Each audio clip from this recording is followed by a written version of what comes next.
Bryan Munson. Hey, long call. Comfy left zoom buster. 63 bang. Z Maui. Alert. Paradise Z Burger Y Wrap on one. Husker Online on the Connor Happer Show on 1620 The Zone. All right, it's time for our weekly Cruton catch-up with Bryan Munson of HuskerOnline.com, and there is quite a bit to catch up on, even though signing day was last week. Munson, hello. Happy Friday. How are you? Hey, buddy. Yeah, there's a lot to get caught up on. I thought we had this stuff all in the rear view, and now it's total chaos again. It never ends. It'll be the same thing, I'm sure, next week, too, and then, I don't know, maybe we'll slow down on this front around Christmas time as Nebraska really locks in on its bowl game, but feels like this is just December for us now. Well, and obviously I think that this is good news. I mean, we had some really good news yesterday to report, and I think that some of the activity that we'll discuss here in the coming minutes, is going to be kind of the music to the ears of your listeners, because Nebraska's not wasting any time. But I do think that we need to get into like the bloated markets of some of these positions and how profit sharing is kind of, doing some of these things out there in the market space. Yeah. Oh yeah. No doubt about it. I assume that will all come up in this conversation. I wanted to ask you, I mean, we've spent no shortage of time talking about just the specific areas in the country where Nebraska seems to be really, really honing in on. They now have multiple members of their staff that are connected to the Kansas City area. They now have multiple members of their staff and maybe more that are connected to South Florida, in the Miami area. It just really feels like these are two spots where Nebraska's really said, all right, there's players here, and now there's a bit of a pipeline growing, and even more so this week with the additions to the staff. Absolutely. And so, let's focus on KC first, because I think that KC, the results so far that Nebraska putting the resources there and kind of treating it as like, priority number one, they've gotten results out of it. I mean, here we are, we're like you said, a week and a half after 2025 signing day. What did Nebraska do in that space? Well, the first thing they did is they went after, Jamar Mosey's son, and they get Isaiah to flip from Oregon. They eventually flip Juju Marks. Then they go ahead and flip Dawson Merritt from Alabama. And to kind of put the cherry on top, yesterday they add back, 5-star plus edge Williams Nwaneri, who committed and signed with Missouri out of high school, and only played like less than 40 plays last season. And technically was on an unofficial visit to Nebraska yesterday, I think, like at the time that he really was going into the portal, and decided to go ahead and commit and announce his intentions to go to Nebraska. So, I mean, I talked to Lee's Summit North current head coach Jason Rogers last night to talk about it, and Mosey's obviously has got his hands in all this stuff. And he obviously, when I called to try to get updates from Isaiah, from Nwaneri, through the various visits that they were taking together when Nwaneri was a senior and Isaiah was a junior, I had to call Jamar. I had to call Isaiah's dad, and I would get the good bits of information. So now all of a sudden Jamar's back with the University of Nebraska, so I can't really hit that guy up. But Jason was on the staff and had tremendous things to say about Nwaneri and what his potential looks like. Like, he's an NFL guy. He's a guy that's going to play on Sundays.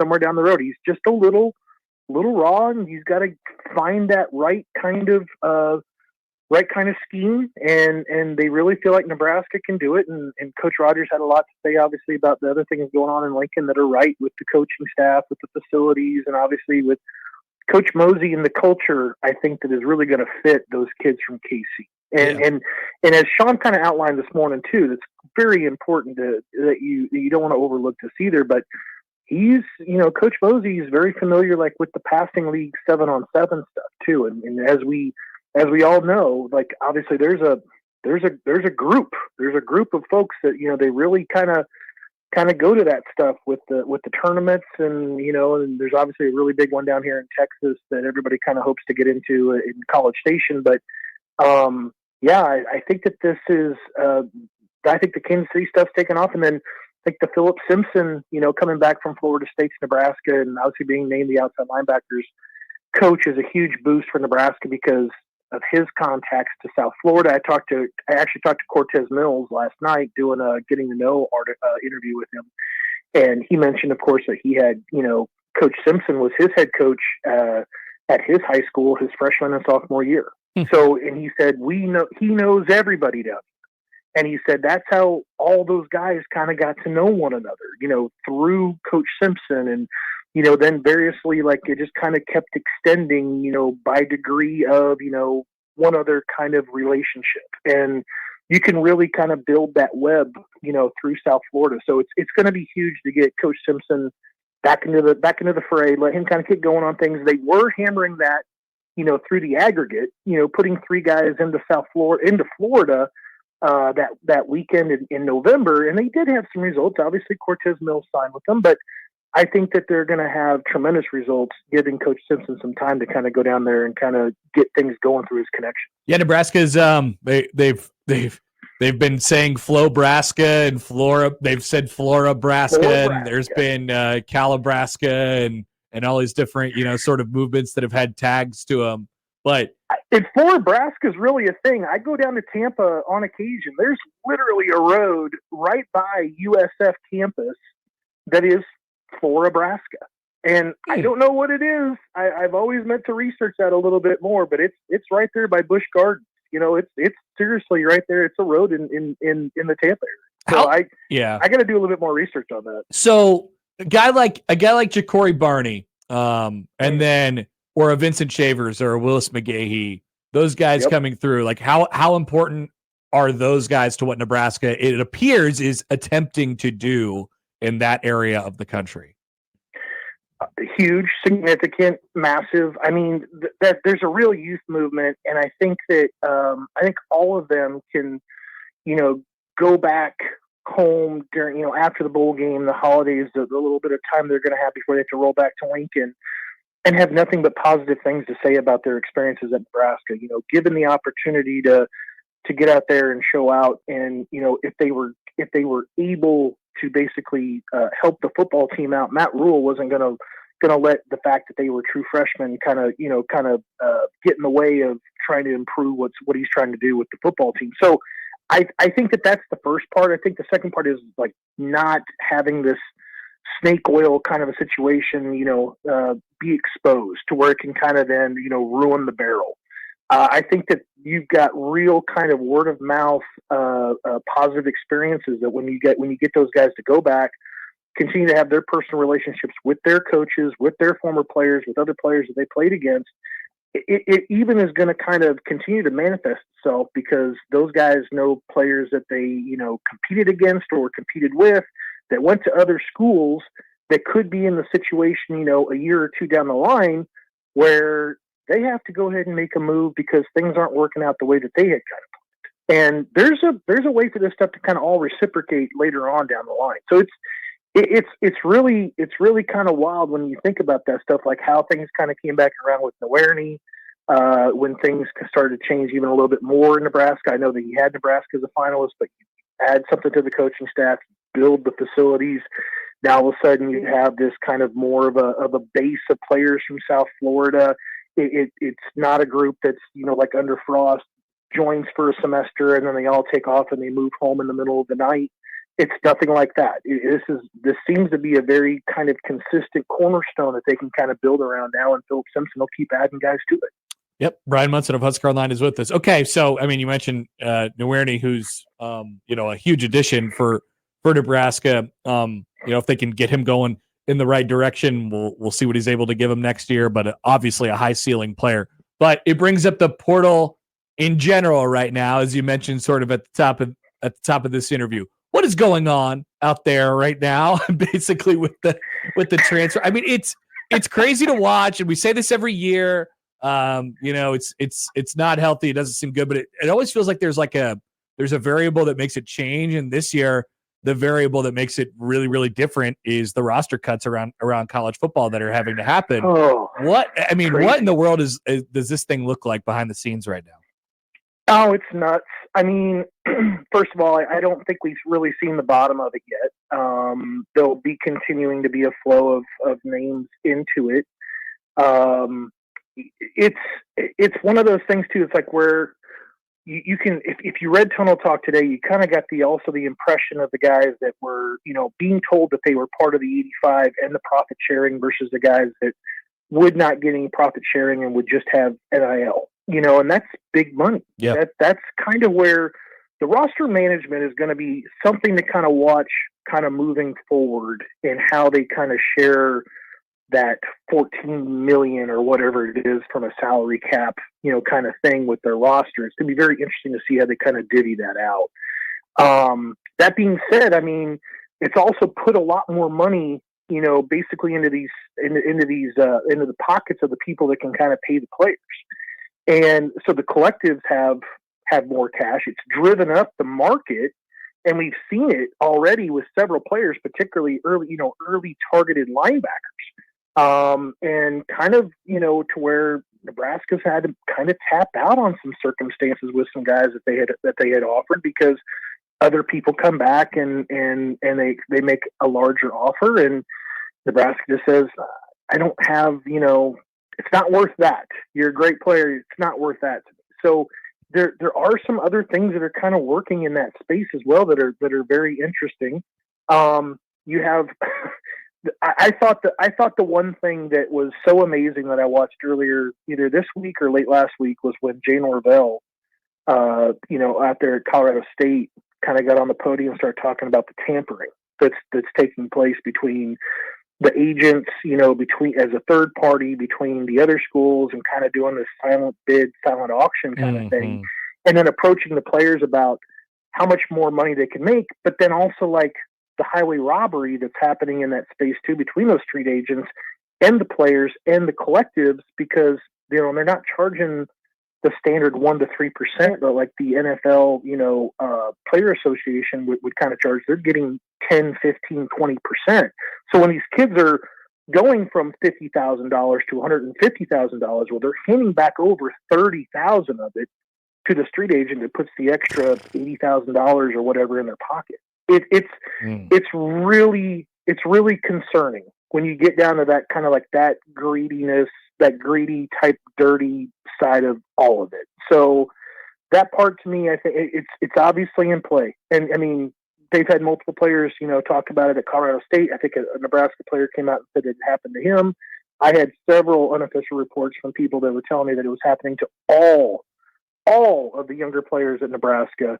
So yeah, it's definitely going to be interesting to kind of see how this thing kind of works going forward. Yeah. I mean, the portal, it can work out differently for, I mean, it just depends on situation, right? All of a sudden, a guy goes into the portal, and this isn't anybody in particular, although it might fit one or two on Nebraska's roster, but like a guy goes into the portal, maybe he doesn't have the true intention of transferring, and then all of a sudden he realizes, oh my God, my market is, pretty significant here. I have some opportunities, and so now the player owes it to themselves to sort of take advantage of those opportunities and look into them.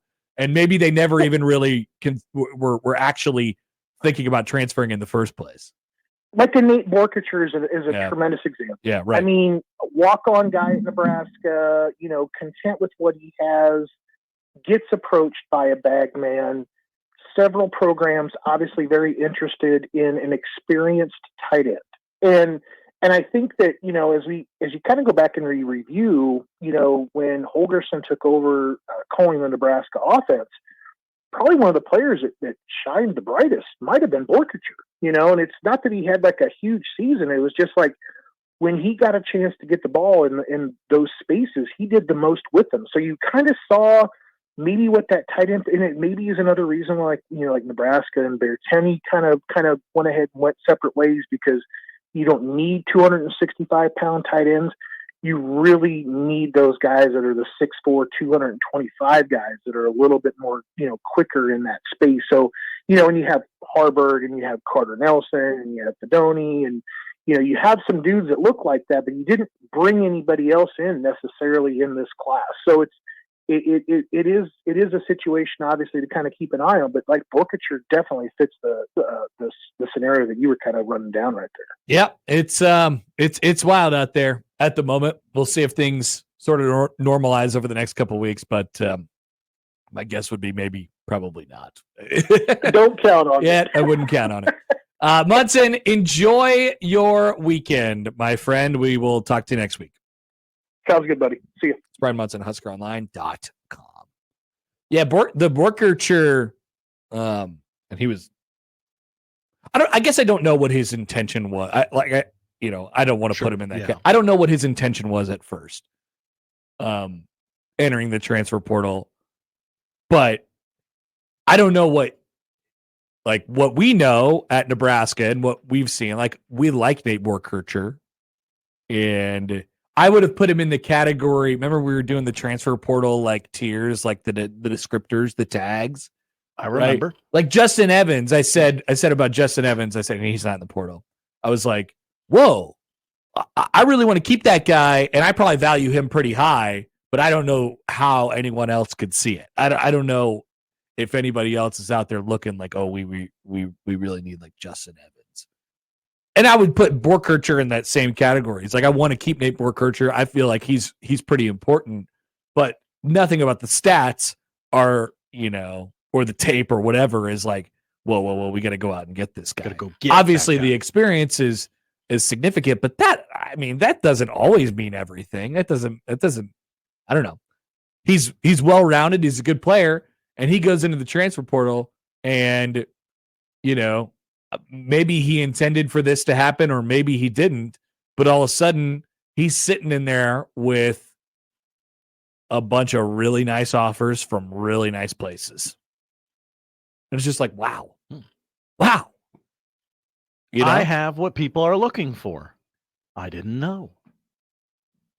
But does he?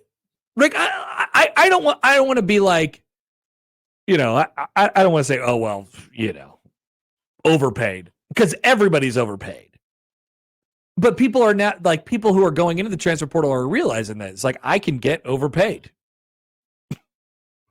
Who among us would not like to be overpaid? I have this opportunity to go play college, like, and especially if you're Borkacher, who's a former walk-on, and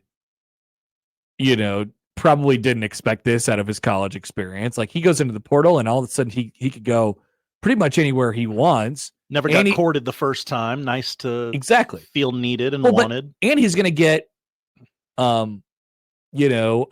pretty good payday on the backside of this thing. Take advantage of your opportunity while you have it. I could never say like, wow, how dare you for doing that? Good for him. Yeah. But it is thrilled. It's a wild thing to think about. So Tim Beck had a quote, and he was like, the coordinator. And I think the former coordinator, he's now the Coastal Carolina coach. He said, you're not building a program anymore. This isn't a program. Each year you just build a team. Totally. Yeah. He's absolutely right. I'd have a beer with that guy. So what does that say about Matt Rule and the way he wanted to do this? Gone. It changed. It changed. Gone. Right? Yeah. I mean, almost completely gone. Almost completely gone. You could have a core. You could have guys that you're going to develop, like guys that are going to be here for a long time. Think like Creighton basketball. They have a core. They have guys that they know that they can lean on, they can depend on. But they're always tinkering. They're always going into the portal to find the next guy available, but he's got to fit in these certain things. So it's just really difficult. It's a nice piece. Go get me that piece. Very difficult. And yeah, you're filling holes as well. Nebraska's filling plenty of those at the moment.